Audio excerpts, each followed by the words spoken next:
திரு ஜீவசகாப்தன், இப்போ இவங்களோட கூட்டம் நடத்தினா அதற்கு அனுமதி ஒரு பக்கம் மறுக்கப்படுது. அதனால தான் நாங்கள் உள்ளரங்க கூட்டம் நடத்துகிறோம் அப்படின்ற ஒரு முடிவுக்கு வர்றோம் அப்படின்னு சொல்கிறாங்க. ஆனால் அதுவும் விமர்சிக்கப்படுது. அப்படின்னா என்னதான் செய்யறது, எப்படி தான் அரசியலுக்கு நாங்கள் வர்றது அப்படின்னு கேட்குறாங்க. அப்படி இல்லை, சாதாரணமானவர்களுக்கும் அசாதாரணமாக இருக்கக்கூடியவங்களையும் நம்ம வித்தியாசமாக தானே அணுகணும். மனப்பக்குவம் அந்த அறிவு முதிர்ச்சி உடையவர்களையும் நம்ம ஆர்டிகல் 14 ஆர்டிகல் 19ங்கிறாங்க. அது சராசரி இந்திய குடிமகன்களுக்கு தான். முருங்கை மரத்தில் ஏறி குழந்தையோட வயிற்றில் குதித்து குடல் வெளியே வர அளவுக்கு நடந்துக்கிற கூட்டத்தை ஒரு கும்பலை நாம் எப்படி அதிமுக மாதிரி ஒரு கட்சியோடையும் திமுக மாதிரி நாம் தமிழர் மாதிரி கம்யூனிஸ்ட் கட்சிகளோட எப்படி நீங்கள் ஒப்பிடுவீங்க? அவர்களை மாதிரி உங்களை ட்ரீட் பண்ண முடியாது. கொஞ்சம் பதட்டத்தோடு தான் ட்ரீட் பண்ணணும். பதறி போய் தான் ட்ரீட், என்ன நடக்குமோ எது நடக்குமோன்னு.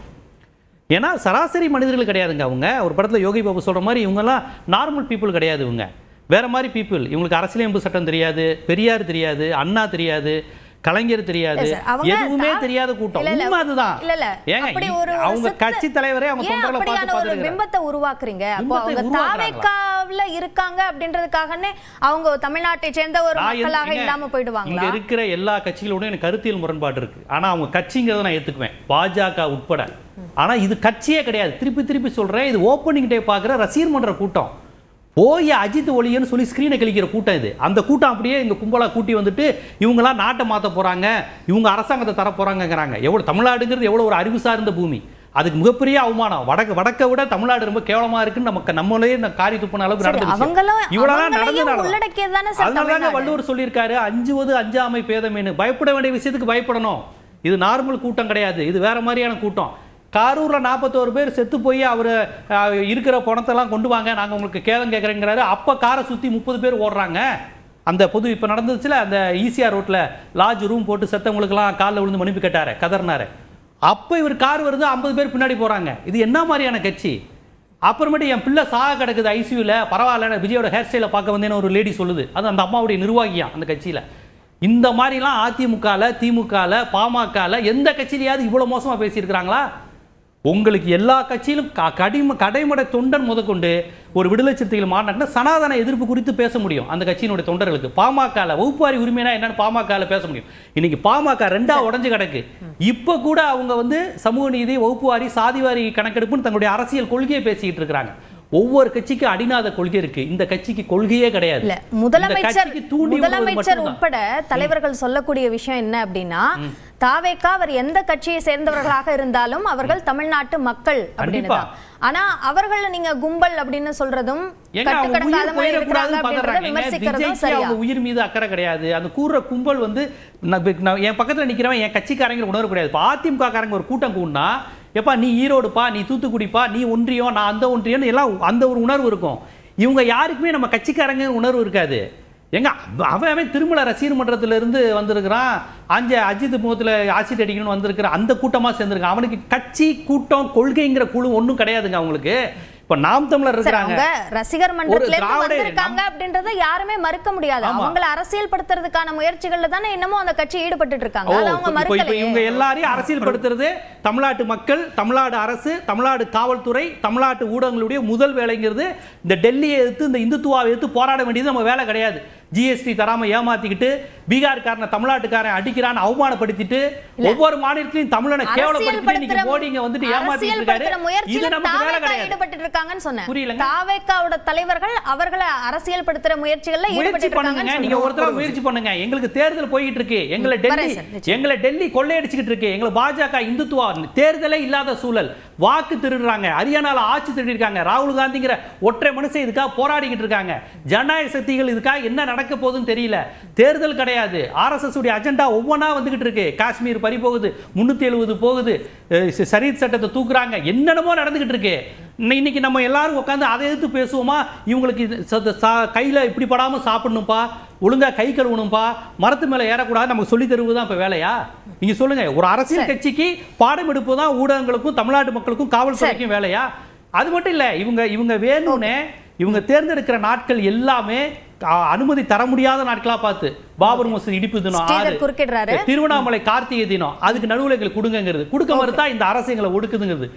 இந்த கட்சி மக்களுக்காக இல்ல, தமிழினத்திற்காக, மாநில சுயாட்சிக்காக எந்த கொள்கையும் இல்லாம சும்மா மிரட்டி பாக்குறது, சீண்டி பாக்குறது, சினிமா டயலாக் பேசுவதற்காக ஒரு கட்சி இருந்தா அந்த கட்சியை பார்த்து எல்லாரும் பயப்படதான். 2 பேர் காத்திருக்காங்க. அதுக்கு முன்பாக திரு ஸ்ரீதர், அதாவது 16ஆம் தேதி இந்த எஸ்ஐஆரை எதிர்த்து தாவேகா தமிழ்நாடு முழுவதும் மாவட்டந்தோறும் ஆர்ப்பாட்டம் நடந்துச்சு. அதில் எவ்வளோ டிசிப்ளின்டா எவ்வளோ ஆர்கனைஸ்டா நடத்தினாங்க அப்படிங்கிறது எல்லா டிவியும் வந்திருக்கு. அவர்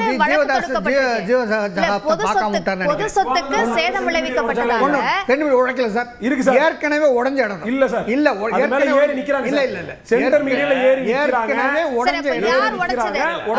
இல்ல அப்ப யார் உடைச்சதுன்னு சொல்லுங்க. ஒண்ணாச்சு அடுத்து சொல்றேன். அந்த மீட்டிங்க்கு வந்த ஒரே அந்த மீட்டிங்க்கு வந்த ஒரு லேடி சொல்றாங்க, எதுக்கு வந்தீங்க? விஜய பார்க்க வந்தோம்.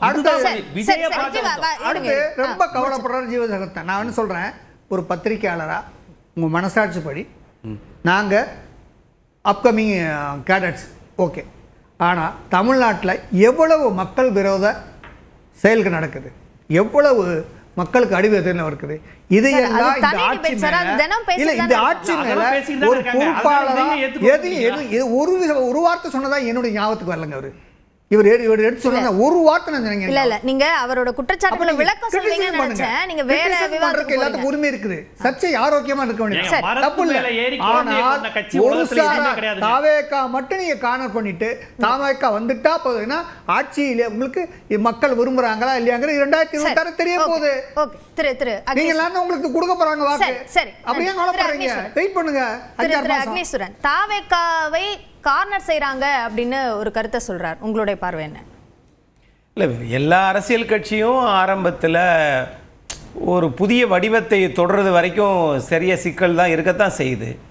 ஆக அது மாதிரி இப்போ தாவேகா ஒரு ரசிகர் பட்டாளம், ஒரு இளைஞர் கூட்டம் இருக்கிறது. அது கட்சி தொண்டர்களாக மாறி இருக்கிறார்களா அப்படின்றது தான் இங்கே கேள்வியாக இருக்கிறது. அது அந்தந்த போக்குகளுக்கு ஏற்றால் போல அவர்கள் மாற்றிக்கொள்வார்களா இல்லையா என்பதை காலம்தான் பதில் சொல்லும். இப்போ கரூர் நிகழ்வு நடந்த போது அதிமுக தரப்புல இருந்து பல கண்டனங்கள், தாவேகாவுக்கு எதிராக திமுக செயல்படுது என்ற பல கண்டனங்கள் இருந்தது. ஆனா இப்போ சேலத்தில் அனுமதி மறுத்ததற்கு அப்படியான எந்த கருத்தும் இல்லையே, கூட்டணிக்கான வாய்ப்பு இல்லை அப்படின்றதுனால அந்த கருத்து எதுவும் சொல்லலையா? அப்படியெல்லாம் ஒன்றும் கிடையாது. எங்க பாதிக்கப்பட்டவர்கள் பக்கம் நிற்பது தான் ஒரு அரசியல் கட்சியினுடைய ஜனநாயக தீர்வு அப்படின்னு மக்கள் எதிர்பார்க்குறாங்க. ஆகவே அந்த இடத்துல நடந்தது தவறு, அந்த தவறுக்கு யார் பொறுப்பு அப்படின்றத அரசாங்கத்தின் தரப்பும் அந்த எந்த கட்சி அந்த கூட்டத்தை நடந்துச்சோ அந்த கட்சியும் பொறுப்பேற்றிருந்தால் அது சிறப்பாக இருந்திருக்கும் அப்படின்றத எல்லாருடைய பார்வையும் கூட. அப்ப இந்த உள்ளரங்க கூட்டத்தை எப்படி பாக்குறீங்க? ஒரு மிகப்பெரிய விபத்து. உலக நாடுகளில் ஒரு 14 பத்திரிகை அதில் எழுதி இருக்குது. Arab news, China times, New York times, Japan எல்லா பத்திரிகைகளையும் எழுதியிருக்குது. ஒரு ரசிகர்களை பார்க்க சென்றவர்கள், ஒரு தலைவரை ஒரு அரசியல் கட்சிக்கு புதுசாக ஆரம்பிச்சிட பார்க்க போனவங்க இத்தனை பேர் கூட்ட நெரிசல்ல இறந்துட்டாங்க அப்படின்னு சொன்னது ஒரு பெரிய செய்தி. அந்த செய்திக்கு பிறகும் இந்தியாவிலே இப்படி நடக்கவே இல்லைங்க. 52லிருந்து 2021 வரைக்கும் நம்ம தேர்தல் நடத்திட்டோம். எந்த அரசியல் கட்சி கூட்டத்திலும் இப்படி நடக்கலை. அப்படி நடக்காம இருந்திருக்குது அப்படின்னா கட்டமைப்பாக வளர்ந்து வந்திருக்கிறாங்கன்றதான பொருள். ஆக அதற்காக இவர்களுக்கு கட்டமைப்பே இல்லையான்று இல்ல, இன்னும் அதை அவர்கள் இன்னும் தங்களை தற்காத்து பக்குவப்படுத்திக்கிறல அப்படின்றதனுடைய வெளிப்பாடு தான் அதை நாங்க மக்கள் பார்க்கறாங்க. அந்த கரூர் சம்பவத்தப்போ இந்த கட்டமைப்பு பற்றிய விமர்சனத்தையோ பார்வையோ அதிமுக முன்வைக்கவே இல்லையே, இப்பதான் வைக்குது. இல்ல, பார்வையை முன்வைக்கல அப்படின்னு சொன்னா அதற்கு பொறுப்பேற்க வேண்டியது அரசியல். எந்த அரசியல் கட்சி நடத்துச்சு? அந்த அரசியல் கட்சி தானே தானா நீங்க நீதிமன்ற சில வழக்குகளை தானா முன்வந்து எடுக்குதுல. தமிழ்நாடு அரசு தான் பொறுப்பேற்கணும்னு அதிமுக சொன்னது. எப்படி? தமிழ்நாடு அரசு தான் இந்த உயிரிழப்புக்கு காரணம், போதிய பாதுகாப்பு தரலன்ற குற்றச்சாட்டை அதிமுக முன் வச்சது. உண்மைதானே? நீதிமன்றத்தில் போயிட்டு தானே அந்த அவங்க அது உரிய நெறிகாட்டுதல் படி தானே நடத்தணும், நீதிமன்றத்துக்கு போயிட்டு தானே வந்தாங்க. அப்ப யார் வழங்கியிருக்க வேண்டும்? அரசு. அரசுதான். அரசையும் தாண்டி யார் நடத்தினார்களோ சம விகிதத்தில் 100%னா 50% அந்த கூட்டத்தை நடத்தினவங்க. மீதி நீதிமன்றத்தின் பார்வையில் நடத்தப்பட்ட அதிகாரிகள் அந்த அனுமதி கொடுத்தாங்க. உடனே கொடுத்துட்டாங்களா? உடனே அனுமதி கொடுத்துட்டாங்களா? இல்லையே.